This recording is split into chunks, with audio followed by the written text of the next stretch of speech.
Hello, welcome. It's Financial Detox. I'm Jason Labrum. We have an exciting show for you today. Glad you tuned in. Thanks for checking us out. FinancialDetox.com is a great place to get in touch with us. And as always, in studio, the number one co-host on planet Earth, Alex Klingensmith. Alex, welcome, buddy. Thanks for having me back, Jason. I appreciate it. It's an honor and a privilege. I have you back. I think you're the reason why we do this show. Well, I wasn't even invited to today's show until yesterday, so I don't know what you guys are trying to do. That's Shayna. That's producer Shayna. She's just messing with us, keeping us on our toes. Well, this is going to be a good one because you're all fired up. I love it. We're just in the little prep session we had before. We were talking about Apple and Tesla and all kinds of things that get you fired up. There's a lot going on. Holy cow. What a good time for a Financial Detox podcast. And as you can tell, if you tune in regularly, a lot more consistency on the shows. That's our goal. We want to get information out and share with you what we're seeing, feeling, thinking. Financial Detox is our consumer education brand that spun off of IDA Wealth, our wealth management firm. And we believe that there's a lot of toxic information out there. And it's been proven through the behavioral blunders that most investors make when it comes to managing their money. I think that's probably more accentuated and dramatized now than ever with the echo chambers that we all live in inside of our just very destructive social media lives and also traditional news media. And there are two sides to that coin, of course. Politics seems to be at the front of everything over the last 5 or 10 years, and it's maybe not that good for your investment strategy. One of the things that we're going to open with today, and we're going to talk a little bit about what's going on with Tesla and Elon Musk, and we'll talk a little bit about just the markets in general. I think our show title is All Things Markets. What's working? What's not working? This recent volatility, is it different this time? Is it, the experience and the words that we're hearing about tariffs and so on and so forth? I think that's going to be a big show and lots of things to talk about. So we'll try and make it punchy. Let's start with one of the big topics of the day is just Elon Musk, right? Seems to be everywhere. And the hatred towards him is now on par with the hatred towards Trump. And I think that this cheering and the celebrating of the decline of Tesla stock has now become a standard and normal position for the left in general. What's interesting, and I think that people probably should consider, is that Elon Musk owns about 13% of Tesla stock. So 87% of Tesla stock is owned by Americans. And when I say Americans, I mean literally almost every American who owns stocks. It's hard not to own Tesla at this point, right? If you have any sort of investment at all, it's almost, yeah. If you're a government employee, you 100% own Tesla because your pension plan is invested broadly across the markets in the S&P 500 and Tesla stock. So to celebrate the decline of a stock and one of the most innovative companies that have ever existed in the United States of America ever, or the history of the world, to celebrate its decline is probably counterintuitive. So I have a hard time understanding why people would do that, unless you're celebrating the decline so that you can buy it lower. I've caught myself doing that before, hoping stocks or the markets go down because I want to make an investment at a lower price. I love this topic for so many reasons, Jason. I mean, you can come at this from a few different angles. And my favorite thing in this business is behavioral finance and the understanding of relationships and investing, right? And this is a very good case study for that. In Tesla, so let's back up on just what Tesla is and what it isn't. I'm going to give a theory, and I'd love for you to prove it or disprove me. But my theory on Tesla has always been that Tesla is not just about a car company. It actually is kind of investing in all the things that you can't actually invest in or couldn't, such as SpaceX, such as the other company that he owns several companies, but Starlink. Yep. There's lots of different innovative things that you really can't own, or you couldn't until kind of recently as an investor, but you could buy Tesla. And so it was kind of this bet on innovation, things that no one else was willing or able to do for society, a global society, not just the US. That's my theory. Do you agree with that? Or do you think there's something missing there? Well, I do. I think, and maybe producer Brian had the other chart that was interesting that talks about, what the left or liberals, and we try to be apolitical and down the middle of the road, because I think there really are two sides to the story. What blows my mind is when I have a far left client and or a far right client, because we have all of them and we love them all and they trust us and we work hard for them to do the best we can do. And what's amazing is that I'll get with somebody who's an extreme on one side of the aisle, which, by the way, if you watch more than an hour of news or social media a day, you are extreme. You may not think it, but you're extreme because you are in an echo chamber. Raise your hand if you're extreme. You are in an echo chamber that is feeding you cognitive bias. That is something you like, you get more of. What you like, you get more of, and you get deeper and deeper into that cognitive bias, which is a very dangerous place for all of us. And I think our words on Financial Detox, we talk a lot about how to be detox from bad financial advice or toxic advice and making bad financial decisions. But I think that spills over into life. If you're not detoxed from echo chambers of cognitive bias, you're going to probably not live a great, happy life. And I think it's dangerous. But one of the statements, Brian, I think you had it up, which was, if you have been left, that the company, there you go. When you think of a company that aligns with liberal values and does more for the environment, if you think that electric cars and electricity versus evil fossil fuels do more for the environment, then wasn't it just a few short years ago, before he was affiliated with Trump, the most loved company by all the left people? So how come all of a sudden it's hated because of the affiliation with Trump? And the one thing that really, I think, ties into this as well is when you talk about when Biden was firing federal workers because they refused vaccines, which was happening, it was celebrated by the left. This is a crisis of the unvaccinated. The unvaccinated are the problem. The unvaccinated this is a disease of unvaccinated. Those were the headlines that were permeating throughout the left and the traditional media in an intense manner. Literally saying the unvaccinated people should be cleaned out and got rid of. Very kind of Hitlerish. But yet now, when the Democrats were celebrating that Biden was firing public workers, firemen, police officers, school teachers who wouldn't get vaccinated, but now federal workers who are getting fired because they're wasteful and they're eating American tax dollars and not doing anything good, that all of a sudden is a criminal, terrible act. Yeah. The hypocrisy is rather nuclear, one might say. It's tough to make these decisions, right? It's like anything in life. If you're in a position where you have influence over others and you make a decision that is going to affect a lot of people, there's undoubtedly going to be some amount of people that are going to be upset with that decision. You can't make everybody happy all the time. And in an effort to be fair and efficient, literally the name of the division of that government that we have now, efficiency is not fun. Efficiency is not, it isn't even fair sometimes. It's just a reality, right? It's painful. You're right, Alex. I mean, when you look at, and you have to feel bad for federal employees that are losing their jobs, and it's starting to impact local and going to spread out to, it could be a real challenge for our economy temporarily. Because anytime you I just visited out, a country that I won't name, but I was in a country for a week that does not have our amazing country's government. Like we have we have a democratic republic, right? Free market capitalism. We have things that are, although they're painful for people that may be complacent, if you're not complacent and if you do push yourself to be better and to do something productive and to, be accountable to yourself, those government workers will find a better future for themselves anyways that they're more fulfilled in.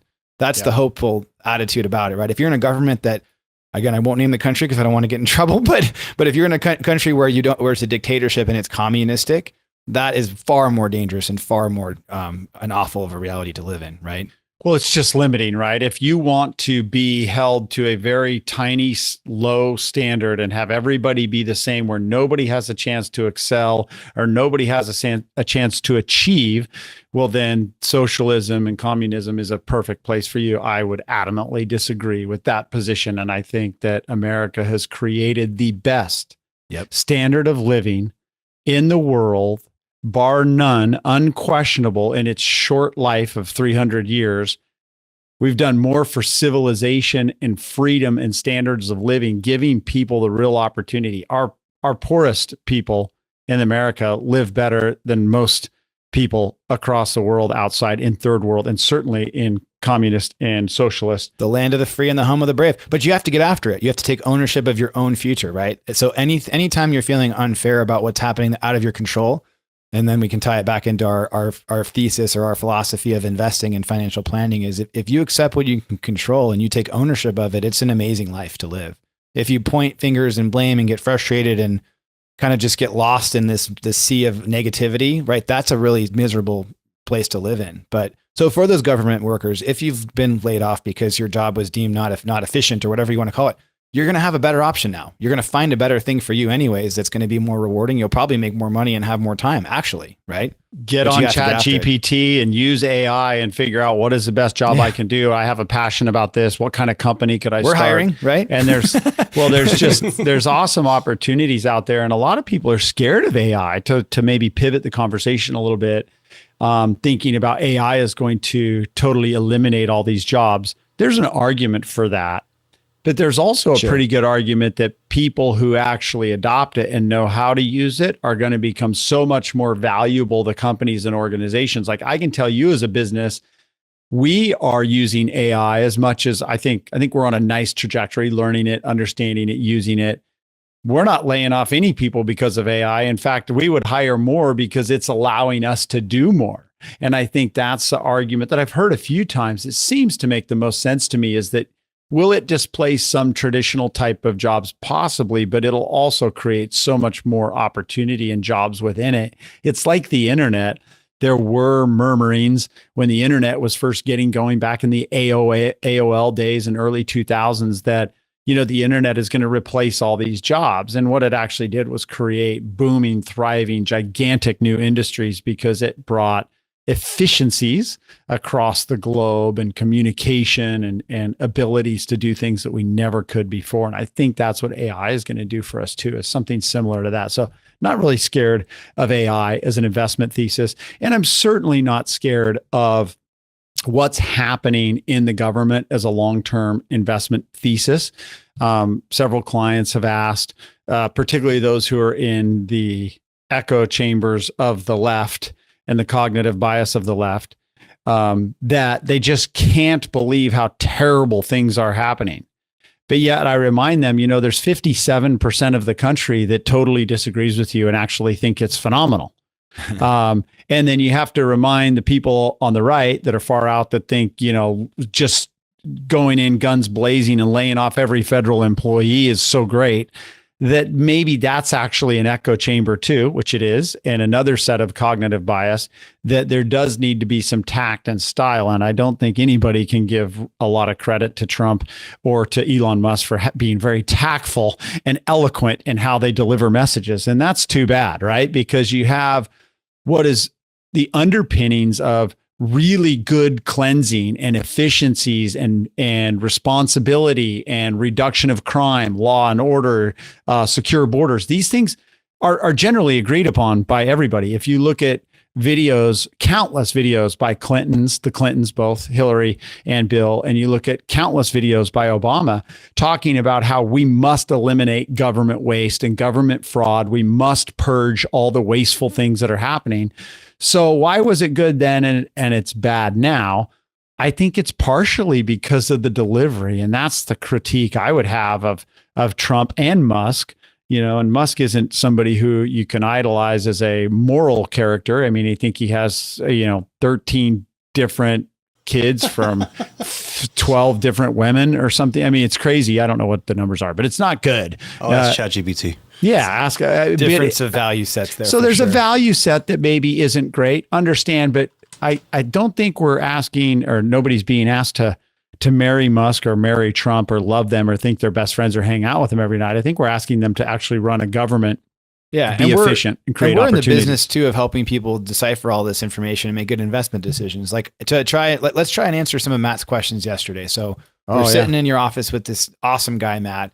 Won't give his last name to just protect his awesome questions, not give him too much credit. But He's like, okay. All this noise. What do I do? What are the temptations of investing? And we are subject to these temptations just like anybody else, even though we do it professionally and we have a huge responsibility to our clients and our employees and our families to make prudent decisions about how we manage assets, lots of money, $1.5 billion or something or more.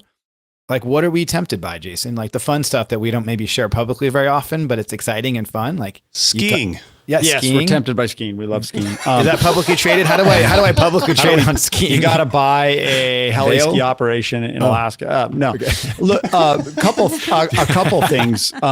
When I was prepping and just looking at over the last couple of days, the show, thinking about the economy and the markets, the big headline is Doge, and the big headline are tariffs and how bad tariffs could be, and that we're putting tariffs.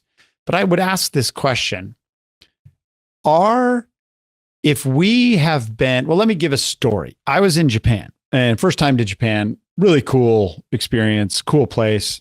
Got to be up in the north in Hokkaido and then also down in Tokyo. I saw a total of 0 Ford vehicles. I saw a total of 0 Chevrolet or GMC vehicles. I saw 1 Cadillac in 7 days in Japan. How come there's not a single American car? I mean, they have mountains, they have snow. You would think a truck would be great. I drove around in a Toyota van most of the time I was in with the Uber or the whoever was giving us a ride.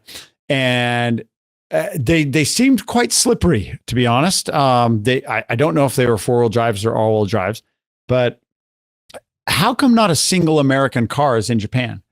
And the reason why is because of tariffs against United States automakers, or tariffs against United States steel, or tariffs against other products.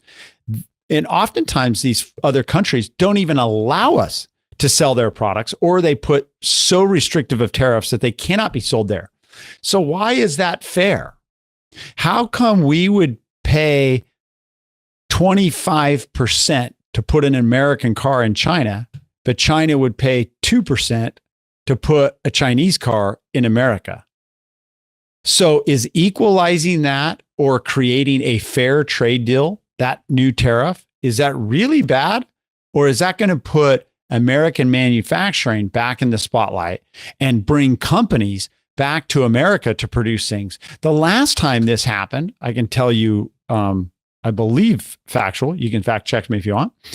Toyota started producing, the last time there were tariffs increased on Toyota, they just opened up factories in the United States and hired a bunch of US citizens and started building Toyota trucks in America. How is that bad?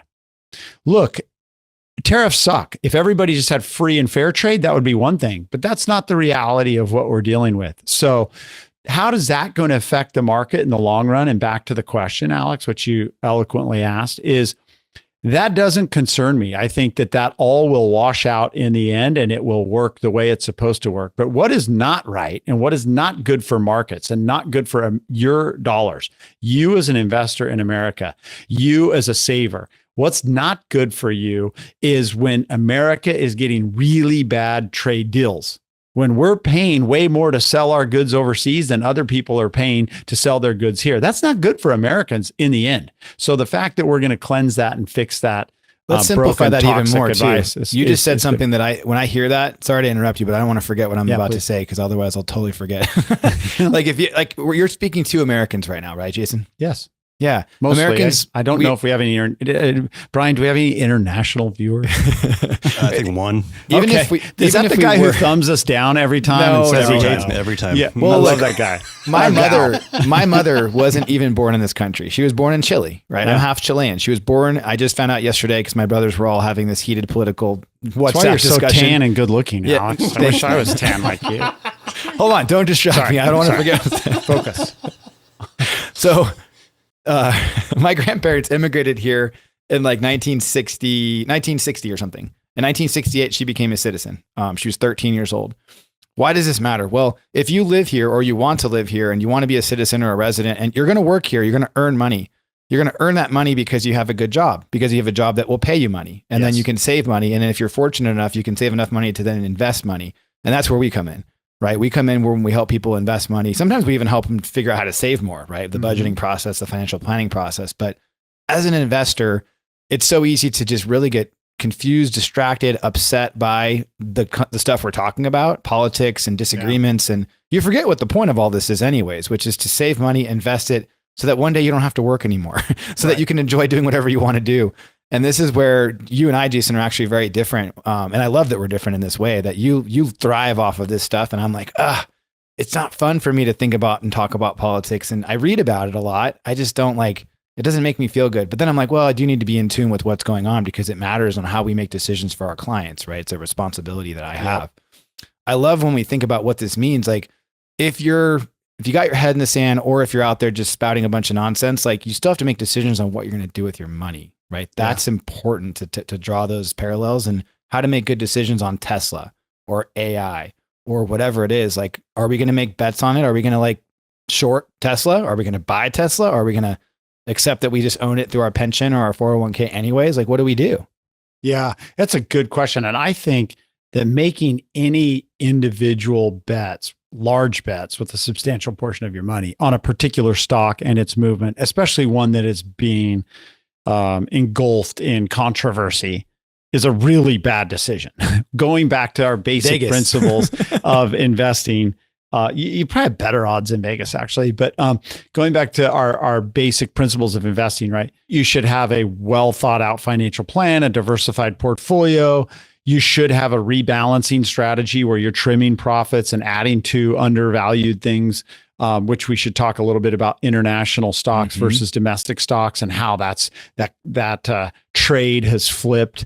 Finally, it's been 10 years we've been waiting for international to go up. Maybe more, right? But so yeah, Alex, I think that the more any of us, right or left, it doesn't matter, are in cognitive bias echo chambers, it's a bad thing for all investment decisions.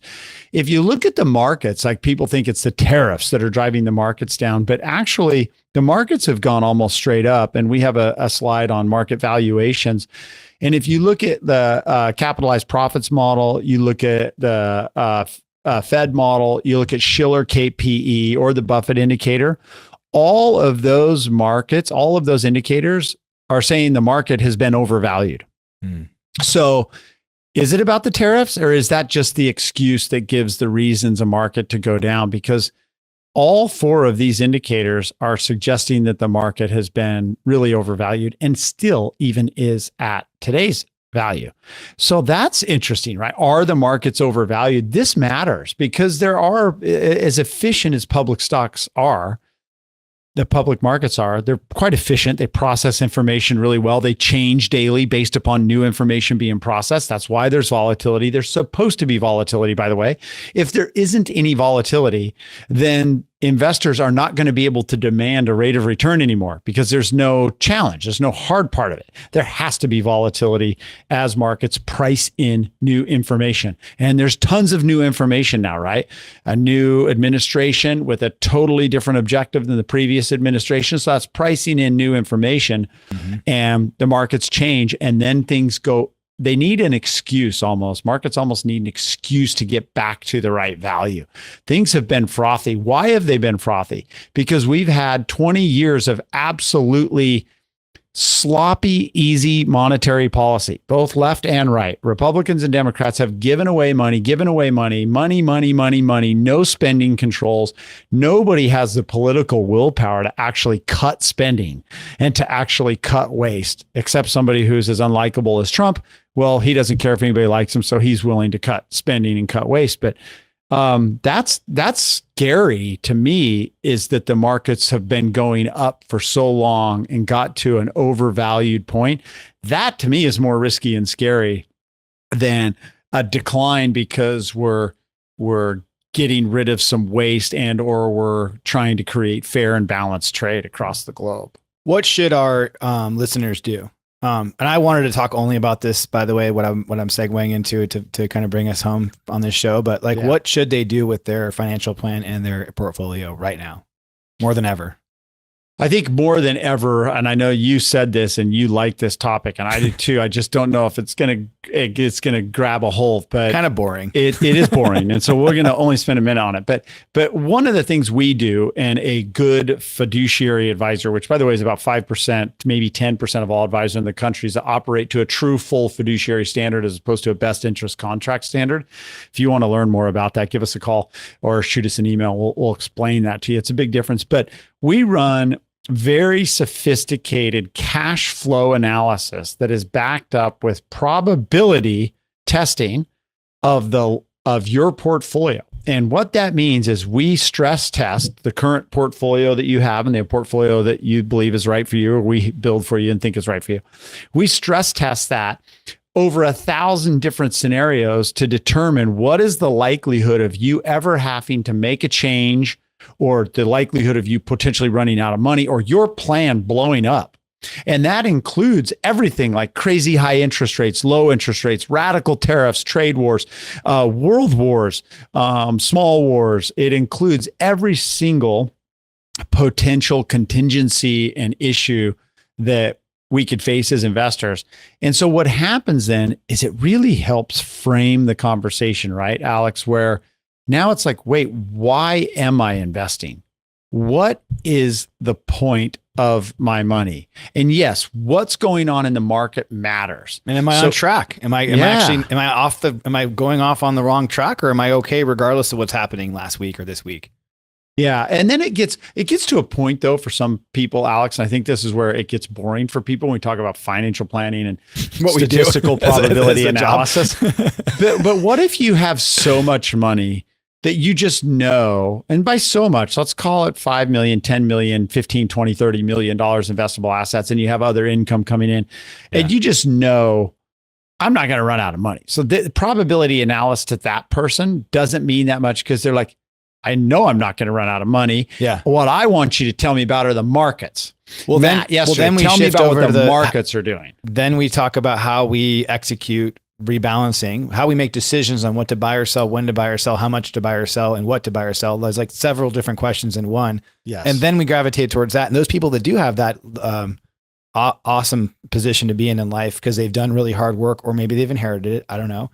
They still have, I think those people usually care even more sometimes, because they're like, wow, what could I do with all of this? What impact could I have on my family or the world, right? It's a different kind of responsibility at that point.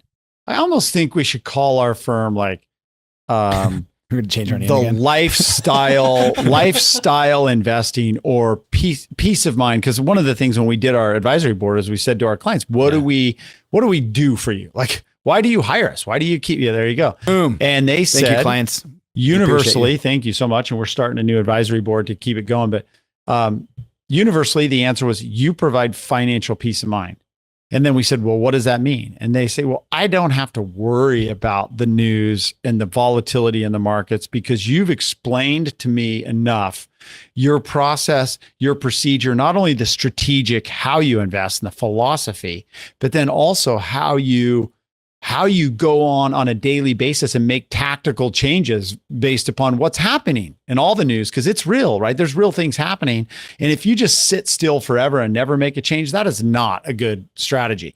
You need to have some tactical shifts. You need to increase some allocation here or there. You need to rebalance and trim the profit, not just a blanket sell everything back to where you started. And for your buddy Matt's sake, or our buddy Matt's sake, you do have to satisfy some of those temptations when you're an investor. You do. Cautiously, but still. You do, and you should make changes. Like, let's talk about for just a second, and then we'll come to a close because we're going long already. But you look at the economic uncertainty. Brian, I think I threw over a slide, but right now, this matters. Economic uncertainty is at one of the highest levels it's been Fred? In a long time. Fred. It says Fred on there. Well, who's Fred? Fred's out. Don't worry about Fred. Okay. But stlouisfed.org. There you go. So if you look at how uncertainty has been going up, I mean, this is real, and this can hurt people's lives. Yeah. Right? When you live with anxiety or you live with fear, I've talked to several clients who say, I'm so fearful. I hate Trump. I'm so fearful. And I say, what are you fearful about? And then they talk about the tariffs and the trade wars. And I'm like, those aren't going to affect you. If we continue to manage your portfolio with a defined investment philosophy, a strategy, a tactical rotation, trimming profits tax efficiently, rechecking it against the statistical probability analysis of you achieving all your goals, you don't have anything to worry about. And then they kind of go, whew, well, I really hate Trump. And I say, I know you do. And that's good. He's not that likable. Trust me, I agree with you. But do you really want that to drive your life? Are you going to let that drive your mornings and your afternoons and get on social media and click likes and build your hatred? I don't think it's a winning strategy. So that's why I think we maybe our company in wealth management becomes an exercise in psychology and just also helping people free themselves, knowing that despite all the news and despite all the uncertainty, we've been here before many a different times. And your portfolio, if you're doing the right things, all the publicly traded stocks on the earth and the privately held companies, they're not just going to disappear. You don't really have real risk from boom, the whole financial world just collapsed because we have an eloquent leader in the White House. There's so much more to it. And I think we have to think about that and think about tactically, what should we be doing with our portfolio? And one of the things that you've seen happen here recently is people were almost completely abandoning international stocks. And then during this tariff, this trade thing, which, we say, is this really bad for the world, bad for the economy? You look at what's happened with international stocks and different sectors. International stocks have outperformed, up 7.5% this year, while the Nasdaq's down 7%. There's 1,500 basis points or 15% of underperformance to US stocks. So this is why having a good diversification and allocation also matters, right? You can't just buy the S&P 500 anymore because it's a cap weighted index. And that means the largest stocks get the largest percentage of the holding. I think Brian has this chart too. 30 something percent of the S&P is tied up in 10 stocks. So literally, if you own the S&P 500, it's supposed to be 500 stocks, and you think you're well diversified, well, 30% of your money is actually in 10 stocks. 70% is in 490 stocks. That's not a very well diversified portfolio. Unfortunately, that's affecting a lot of people right now because tech stocks are down. So those are the things that I think, Alex, we can help people with tangible, real items today, is to make sure you don't buy the S&P 500 and think you have a great total portfolio. You do want international stocks. People say, I don't want international. I don't need it because the US stocks do business internationally, so I have international anyway. I say, yeah, but what about the international companies that do most of their business in the US? You look at Ozempic is a huge percent of revenues for the company that creates Ozempic, and they sell that almost exclusively in the United States. So if you don't buy that international company, you don't have any exposure to the sales that are coming into the US from that international company. So you do want to have some allocation international. And of course, we always talk about private investments and how there's better opportunities for a improved risk return profile by investing in private investments, private equity, private debt, infrastructure. And that's a whole nother discussion that we can get to at some other point. While we're talking about all markets, what about real estate? I mean, Alex, you're a big real estate proponent. You own a lot of real estate. Your family owns a lot of real estate. Yeah, I've seen probably more people create wealth in real estate than even in the stock market. And I've been advising people in the market. Why is that? We've asked that question a lot. It's because when real estate goes down, people say, oh, I would never sell my real estate because it's there and it's tangible. But so are the companies that you own. But real estate has had a tough run with cap rates changing, interest rates going up. I think we're at the end of that. I think we're ready to make a turn. What do you think, Alex? I think real estate's a big category to dive in, to generalize in terms of that. I think the people that create wealth in real estate are the same kinds of people that create wealth in their own companies. They create, innovate, build, and or save on their own. It's a matter of detachment, proper detachment in terms of decisions they're making on the real estate. Mm-hmm. There's a lot more things you can control in direct real estate ownership than you can in, for example, the public markets, which you can't control at all other than buying and selling, right? And I think the detachment component is a whole other show also, but learning how to make decisions and when to make them. If everybody is fearful, as Warren Buffett says, it's probably a good time to be looking closely at what they're fearful of and perhaps even investing in it, right? Tesla. I don't know. I'm not saying go buy Tesla, by the way. Don't do that based on this. But real estate allows people to transact not as easily, right? I say allows because that's actually a good barrier to entry. If it's difficult to do something, less people will do it. Also preventing you from making emotional, quick decisions. So I do like real estate for all those reasons. Publicly traded real estate and even the private real estate to some extent, the big giant funds, I don't know. I mean, they're going to move the way that people move, which sometimes is erratic and emotional, right? But direct unless you real put estate, a bunch of illiquidity on it, right? And that's the catch, right? But who wants that when you're unless you're controlling it or you think you're controlling it at least, right? We have seen the turning point where we've seen U.S. cap rates have stabilized.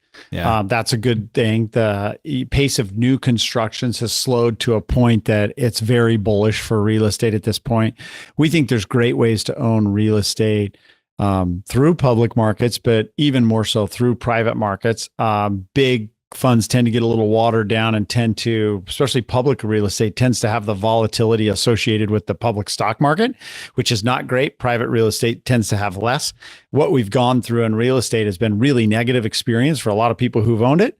And typically on the heels of adversity or on the hills of disappointment comes some of your best successes. So I think that's probably a good place to start to roll it out. Look, markets are volatile. They're supposed to be volatile. Embrace the volatility. That's a phenomenal opportunity for not only tax loss harvesting, it's a phenomenal opportunity to rebalance your portfolio, trim profits out of something that's done well.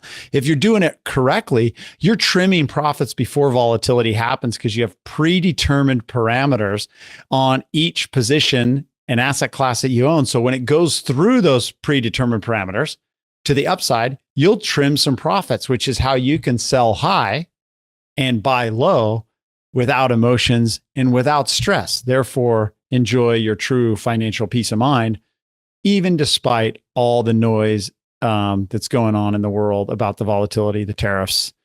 And if you're managing your own wealth or you have an advisor that's not us and you're nervous or you want to learn more, we welcome those conversations. 2020 was one of the most kind of fearful years anybody's ever had as an investor, especially. And that was actually our biggest year. I think because we always invite new conversations for new prospective clients and maybe we're a fit, maybe we're not. It's a non-threatening conversation. Don't worry. But we welcome those questions. So please, reach out. Jason at financialdetox.com is a perfect way to get immediate response time from our team. Maybe even from Jason if he's checking his email, right? Yep. Yeah. Which I do too often. Yeah. So check on your us out. on your iPhone. Yeah. And we're going back to the droid. We got to end on that one. Come on, man. Louise. I was starting to get in such a good mood.